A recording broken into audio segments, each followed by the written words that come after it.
It's back.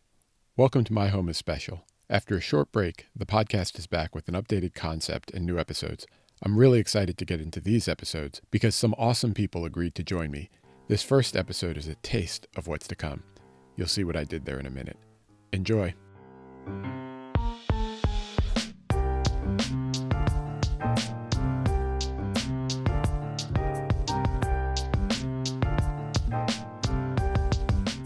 Today I'm joined by my friend Moop, who is a chef, and I'd like to start as I always do. Moop, welcome to My Home is Special. Can you introduce yourself for people listening today? Sure, happy to be here. My name is Marwin Moop Brown, originally from Dallas, Texas. Spent most of my adulthood in Chicago, now back in Texas. I am a self-described music sommelier and flavorphile, as in audiophile. So I pair music and food together for my food blog called Food Fidelity. Cool. And I have to ask, where did the name Moop come from before we get any further into this thing? Yeah. It's a nickname given to me by my maternal grandmother. It was baby talk for her, so she would pick me up and refer to me as her Moopy. And over time, that was a nickname that just became a thing in the neighborhood, and eventually it's gone everywhere I've gone. Now, did you know that that wasn't your name when you were growing up, or did she just refer to you that from a baby all the way through? Yeah, quick funny story. So when I went to school, at about age 5, the teacher took roll. She called all the names in the class, and I didn't hear my name called. And so when she asked if there was anyone who she missed, I raised her hand and explained to her that my name was Moopy, and she, basically told me that that wasn't my name and that no one would be, named Moopy. And he told me that I was Marvin since I was the only person that was a name that she did not check off the list. And so from that point on, I was kind of traumatized and had to go home and ask questions of the fam to kind of get to the bottom of things because this woman was telling me that my name was not Moop and that was the only name I had known at that point. So yeah, And kind of a then, deal. did your friends know you as Moop, or did your friends know you as Marwin? No one knew Marwin. As a matter of fact, I mean, there are friends from my childhood who are just now learning that my name is Marwin, like years later. And so, My goodness. And when you are at work now as a professional, are you Marwin or are you Moop? yeah, I'm Marwin. Anytime I meet someone for the first time, I introduce myself as Marwin, but inevitably somebody from the neighborhood or my past calls me Moop, and so people catch on and they like Moop more than Marwin, I guess. So that's just kind of the way it's gone. I got to admit, it took me a minute to connect the two when I saw them in my inbox or when Tasha would mention them. I was like, wait, who's Marwin? Speaking of Tasha and our wives, that's how we know each other, isn't it? Yeah, mocha moms. Back in the day when the kids were babies, they met, and I know my wife was fond of your wife, and she would always say, "I gotta meet Keith. You gotta meet Keith." And I'm like, you're trying to fix us up on these like mandates, and which is weird. But eventually, yeah, we got connected through the wires, and it's glad that happened. Even though I was kind of a little resistant back in the day. I admit it was a little weird. And now we've gotten to spend some good time together, including some time in Europe together last summer. And it was great. We had a lot in common. I'm surprised we hadn't met before that. But I'm glad one thing led to another. And here we are on the podcast today. So thanks for joining. Yeah, no doubt.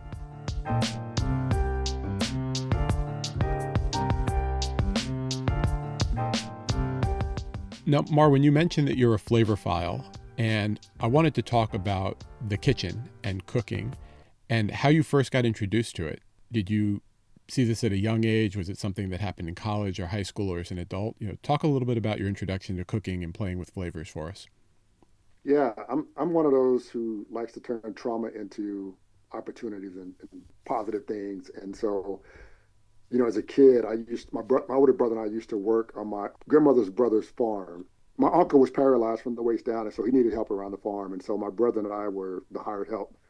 And so my job was to slop the hogs. And slopping the hogs is basically taking scraps from the meals from the week, from neighbors, from whoever, and putting them in a bucket and carrying them through the mud with the pigs.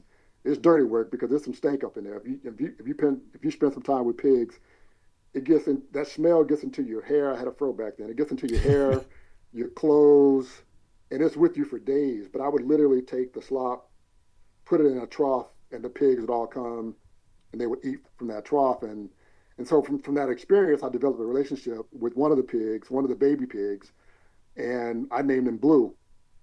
And one particular day at breakfast, my brother just couldn't stop laughing. He just thought it was just the funniest of things. And I was clueless, but I was hungry. And so we had bacon and we had pig that day, which was usual for us on a weekend. And normally I never made the connection that the food that we ate came from the animals that my That you uncle were raised. raising, right? And so after my brother watched me devour some sausage and bacon and all of that, he just couldn't hold it anymore and just basically told me that I was eating Blue, the pig, my baby pig. And so that trauma impacted me in many ways. Over time, I got through the tears and got through all the extra that a 5-year-old experiences when they're traumatized, and eventually made the connection between, hey, when you raise an animal and then you sustain yourself from the life of that animal that you've taken, it gives you a greater appreciation for animals, for the relationship. And so it just means a little something for me when I eat a non-vegetarian or a non-vegan meal. There's a relationship and there's a connection, and it's important, and you handle that with care, and that's been a part of my journey, since day one. Like I tend to eat local only, because of that connection and because of the sacrifices that are made by animals to sustain us. One of the things Uh, I've heard from people when they talk about pigs or chickens in particular, but all kinds of animals, is they choose not to eat them when they see how they live. I have family members that won't eat catfish because they're bottom yeah, feeders and so on and so forth. Was that a part of it? I mean, you talked about slopping the hogs yeah, and the dirty work that you did as a quote hired help, which I'm not sure was a thing at 5, but if that's what they told you, that's good. yeah, Did that affect you in any way in terms of what you choose to eat and not eat then? yeah. Early on, like immediately after that, like I didn't eat meat, for a while. But like when you're poor, like you really don't have other options. Right. So like I ate a lot of beans, which is oddly enough, that's one of my favorite things to cook today, and probably the thing that I'm most proud of when you ask me about like food and cooking. But yeah, there was a period where I ate beans like just like every day, like only. Hmm. But the education and the access to information wasn't available to like really to be smart about food, and economically I didn't have the options. I had to eat what was Right. what was available, Right. It right? wasn't So like I'm going to pass on the sausage. Please pass the filet mignon. right.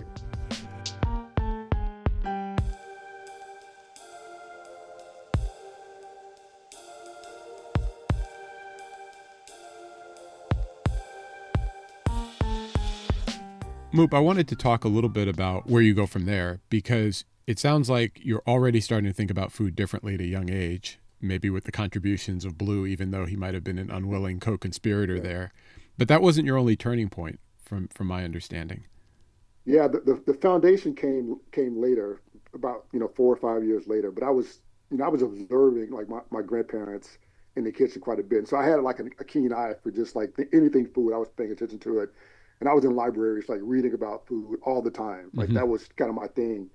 But at around 9 years old, I used to go to this kind of hole in the wall barbecue spot in the neighborhood. It was a parking lot adjacent to it that my mom would sell designer jeans from. And because I didn't have a relationship with my mom at the time, I would go there to spend time with her. And back then, instead of going home from school, you can just Just walk roll. wherever, and that's Yeah. what I did. And so we would hang out and catch up at this barbecue restaurant because as it got hot, she would go inside, and that's where we hung out. And when she and the owner would start to have grown up talk, they would kick me, basically tell me to go away. And so I would just make my way to the jukebox and play music because I had, they would give me money to do that. And so I started to notice that the patrons of the shop would have a good time. They would laugh. They would appreciate the music. They would hang around longer. And ultimately, I think the owner recognized like it was a benefit to her business to have me playing music because the longer the patrons stayed, the more they ate and the more they spent. And so it was a mutual benefit. And eventually, I think that she started to pay me, but she paid me in sandwiches, like barbecue sandwiches, as opposed to like actual money, Every which kid, which I was every good with because every kid's dream. yeah, I was hungry and it worked for me. But I started to kind of eat up some of her profits, basically. And so I graduated from just the jukebox kid to seasoning the meats in the back with the pitmaster. And so that's where I started Hmm. to really make the connection. But it was I didn't know it at the time, but when I started Food Fidelity, that there was this connection between the music piece and the food piece, particularly around nostalgia and just kind of feeling good and all of that. And so from that point on, I wanted to just be in the kitchen, whether I was cooking, observing. That was where I wanted to be. So from when I would go to schools, I would befriend the cafeteria ladies. When I would go to restaurants like cafeteria, I'd be like at the kitchen trying to, stand on my tippy toes to see what was going on back there. And so Hmm. that's always been my thing. Man, that's amazing. And it's also funny for me to think that, you know, had she taken it in a different direction, we might be talking about your career as a DJ. Yeah. It's funny you mentioned that because like I did like I was on that journey and that's kind of how I approach cooking. Like, I try to approach it as a producer and as well as like a party DJ, right? Like mixing and fading in. And that's where the whole flavor combinations got to come from. It's like you got to find that right balance, that right mix. So it's a smooth transition from song to song. And like it's the same way with flavor combinations. Yeah, definitely.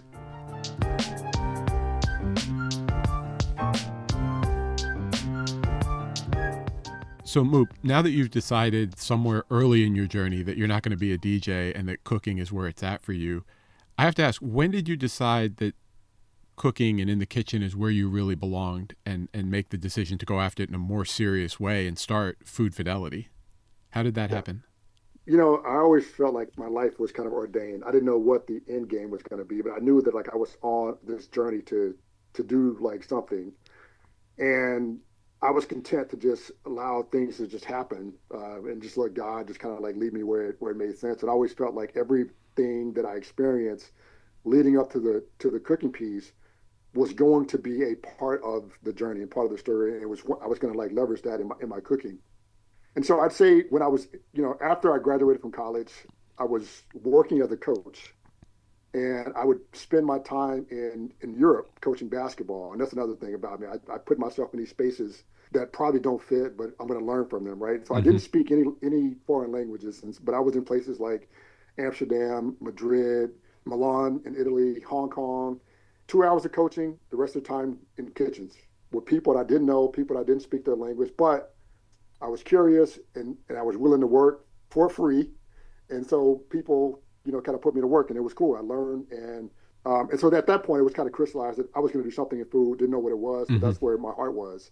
And then at some point I got entered into a competition, Top Chef, Quick Fire. And, they were at the time they were traveling to different, large cities. Chicago was being one. And the previous winners would be the judge.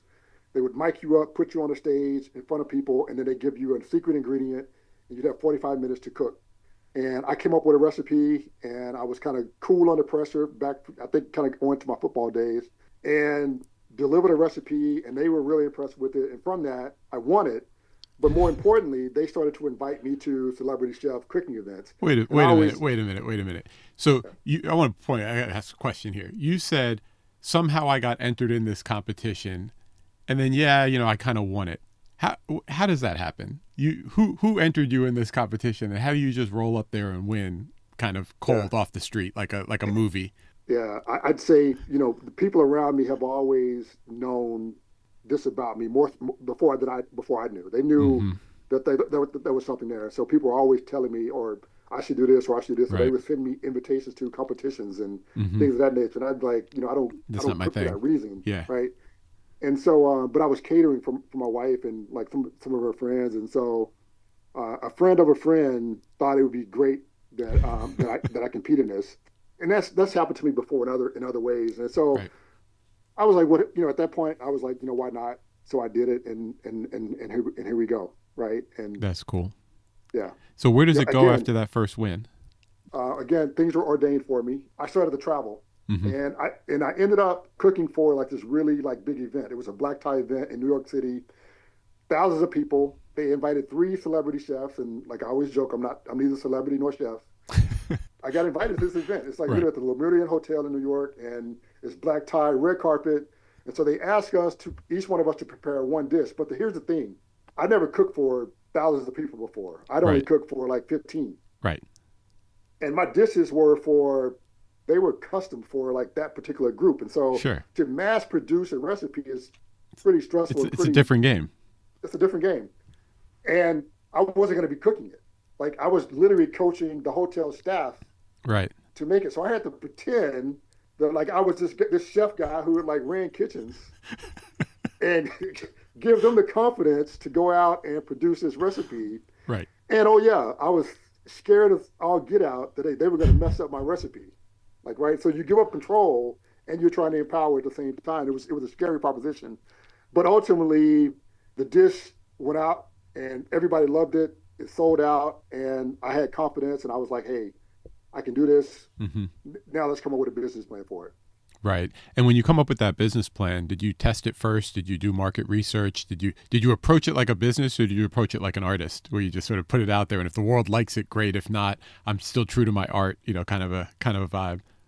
Yeah, it was definitely more art than business. So like I think it was, and it was addressing some needs. Like right, my wife wanted me to just have something more systemized so that it wasn't causing problems in our house. Like, right, We'll just she say it needed, like that. yeah, she needed me to have some order to it, and I needed something that like meant something to me. And so the connection to me was, hey, I have these grandparents, and my grandparents are critical to like my evolution and my story, who were very good cooks.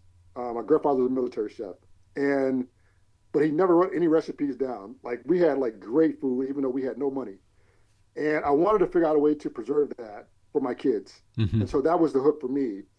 And then I met my barber, who was had this idea about trying to elevate the life of like his clientele. You know, basically trying to expose black men to different things that would elevate their lives and make them just like better leaders in their Hmm. households and their communities. And we thought that like kind of a healthy cooking bent would be a great option. And so I thought the way to reach them was to make good for you foods hot. And by making it hot, I connected it to music. Hmm. So we created this column called Beats and Eats and tried it out with them. They liked it, but more importantly, their significant others jumped at it and they started reaching out to me for more content. And that's when I realized I was onto something. And so then I sat down like, okay, let's figure out the business part of it. And Right. that was it.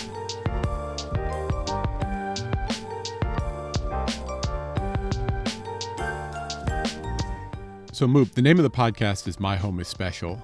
And I want to talk a little bit about what's special about you being in the kitchen and why it's special. It sounds like you were exposed to food early and cooking early and in different ways than most of us, and you had different experiences along the way.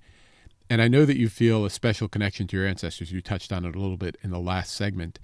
How does that play a role in your journey as a chef? Can we talk a little bit about that and the homage that you pay to them with your cooking today? Yeah. And it starts with that and it ends with that. Like, right. So my grandfather, who I mentioned, he was an amazing chef, like very creative, very innovative, didn't need a lot of ingredients. He could just kind of make things just seem like out of nowhere. And he was very much into growing things and only eating meats that he either, domesticated or killed himself. He wasn't going to the grocery store to buy his meats. And so we were in a neighborhood and had a garden, which was a novelty. People thought it was kind of a weird thing. That's the Marwin side of my personality. Like, Right. right? The Moop side is my grandmother. My grandmother's, she's a domestic. They both grew up on a plantation, and she was like the typical kind of big mama, cook your iconic dishes, collard greens, fried chicken, cornbread, you name it.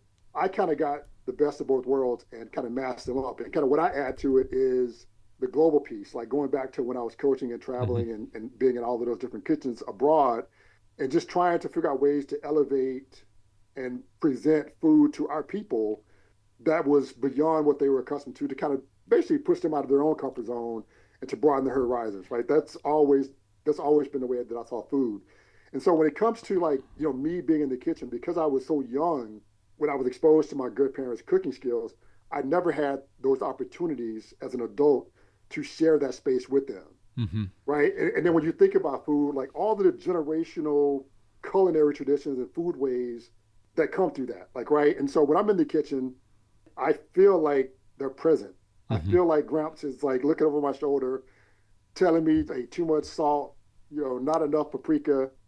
And my grandmother's reminding me to like hey, wash those greens fully before, like, and so all of that stuff is going on when I'm in the kitchen, and that's my space to connect with them, but also be connected with the people before them because they passed on those food traditions Right.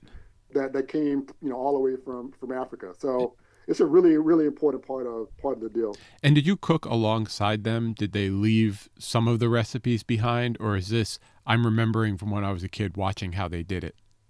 Yeah, thankfully I'm a real good visual learner because my grandparents didn't write anything down. They just and there were no measurements. There was no science. It's just like it's all intuition and feel and just time Hmm. tested.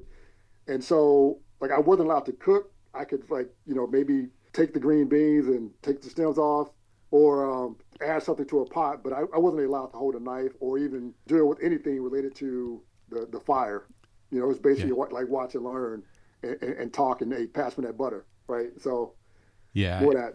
And the connection that you feel to them when you cook today and the flavors and when you taste it, bringing back those memories must be really something cool and something to share with. Honestly, I've had your food before, and when we've traveled together, you've taken me to places where you're like, you've got to try this. We went to that restaurant a while ago, and you were just like, yeah, you need to order this. This is going to be really good. And just the sharing that comes with that and passing down sort of some of the family flavors and family preferences is just really neat.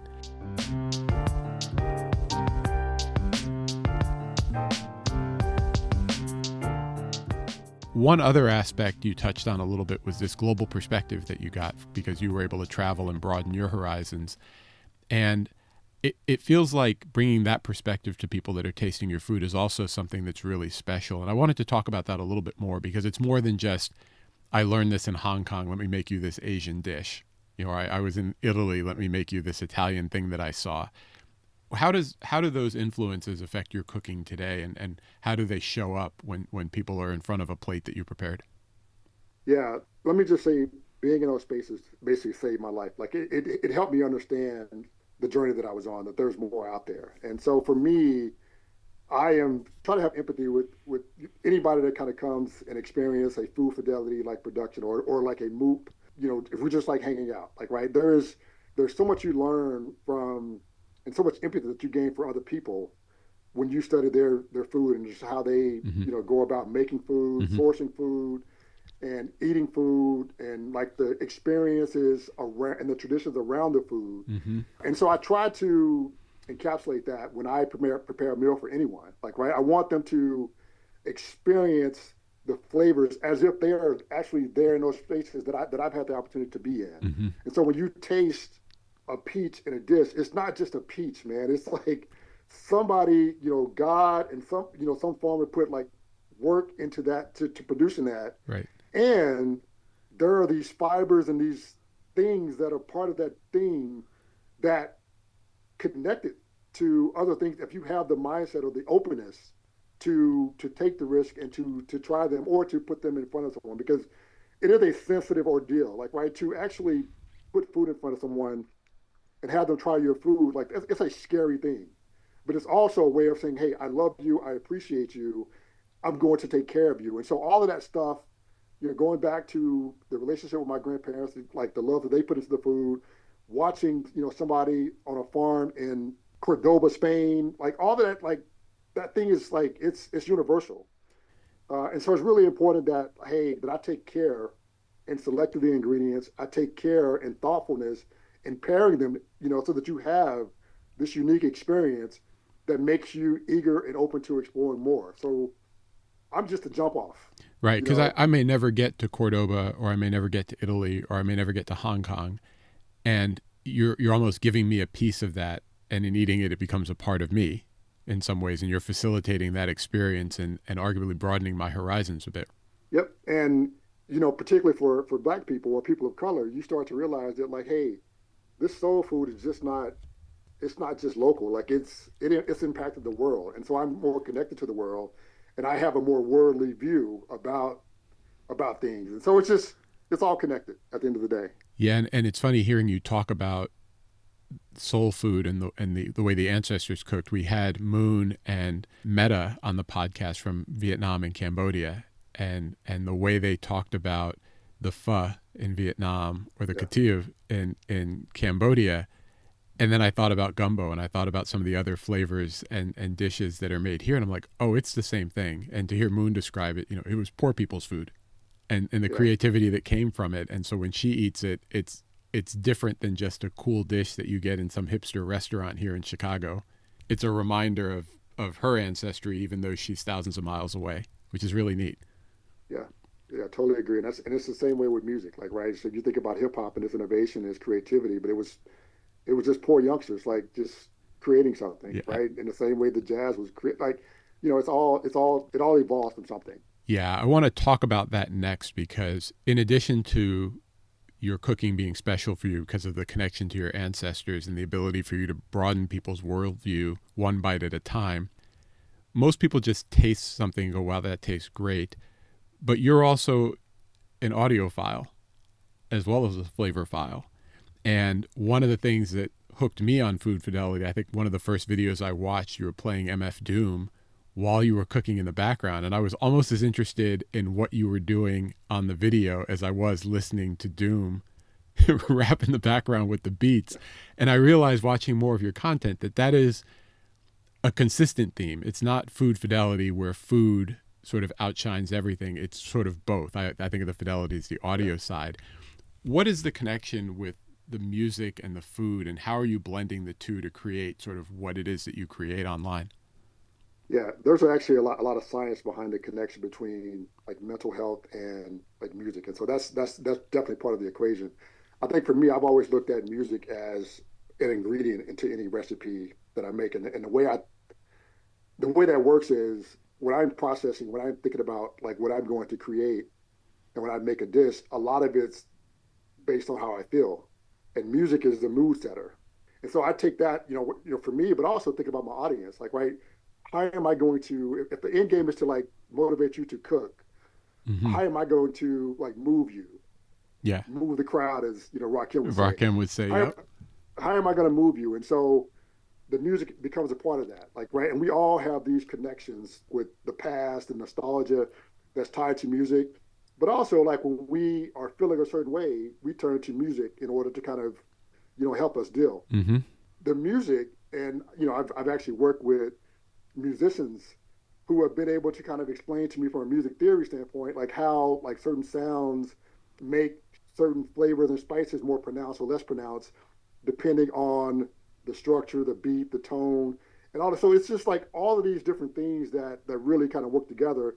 And ultimately, like music adds to the experience. Like, right. And so it's all of those different things that are working together. And when I told you, like, I've been on this journey and like just kind of absorbing like the world, that's what comes out. The Mm-hmm. music, the connections, the people, all of that. So Is it the music that inspires the food, or the food that inspires the music? Again, it's funny yeah, for me to hear you say that. What's the hook? Because when I see yeah, a video of yours pop up on my Instagram feed, I gotta admit, sometimes I'm curious what you're cooking. A lot of times I'm curious what you're yeah, playing. yeah. I'd say 50% of the time it's the music or the beat, like right, because I'm looking for a cadence. I'm GQ and Juice, like right, and he's waiting to like start his DJ performance. I'm waiting to kind of catch that beat, and it puts me in the same way. If you're freestyling, it's like I catch the beat. Okay, I got it. I got it. I got it. I got it. Mm-hmm. Ah, boom, and you just go for it. But there are times when I really want to.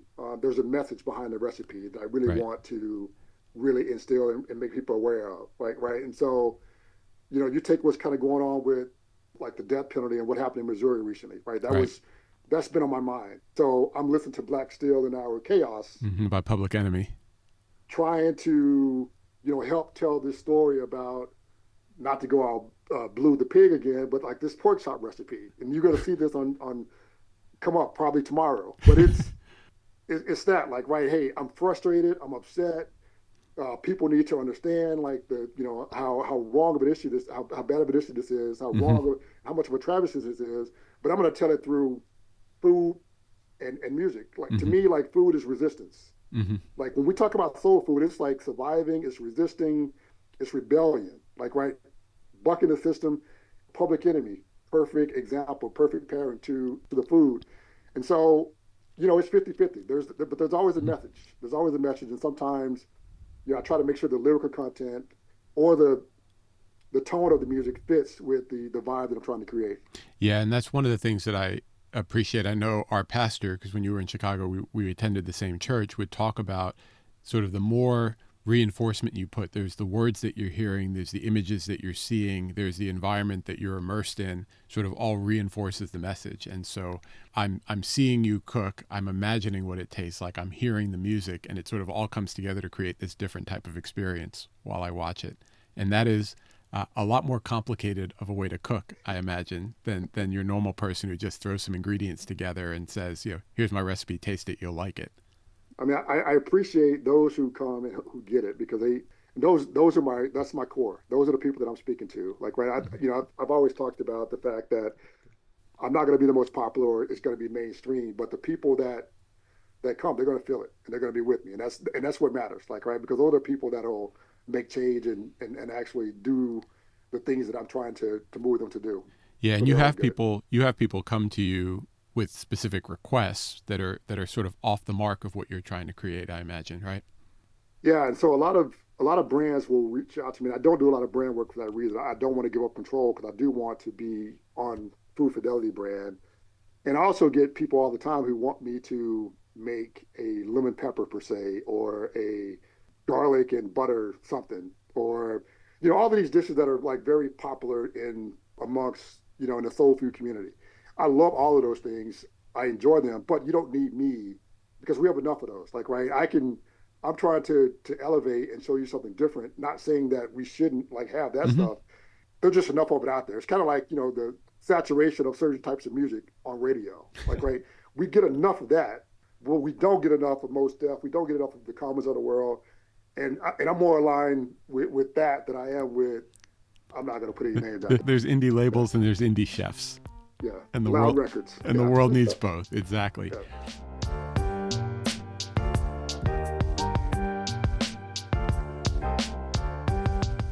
Moop, I want to thank you again for coming on My Home is Special and sharing a little bit about your home in the kitchen and what's special about it and what motivates you to create really unique, tasty, flavorful, uplifting dishes. I do want to make sure that people have a chance to experience some of what you're creating for themselves. How can they find you at home? Where can they look?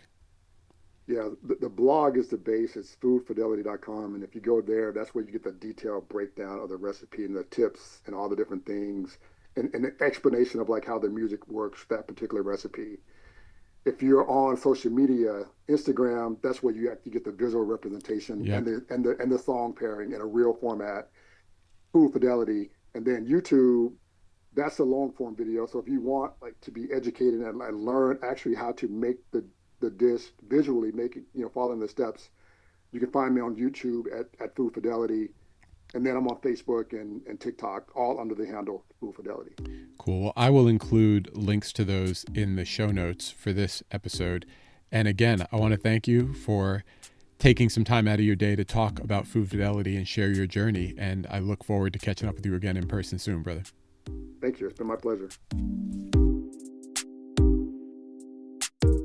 Thanks for listening to this episode of My Home is Special. Be sure to subscribe to the podcast to get future episodes automatically. You can go to myhomeispecial.com to see the full project and sign up for email updates.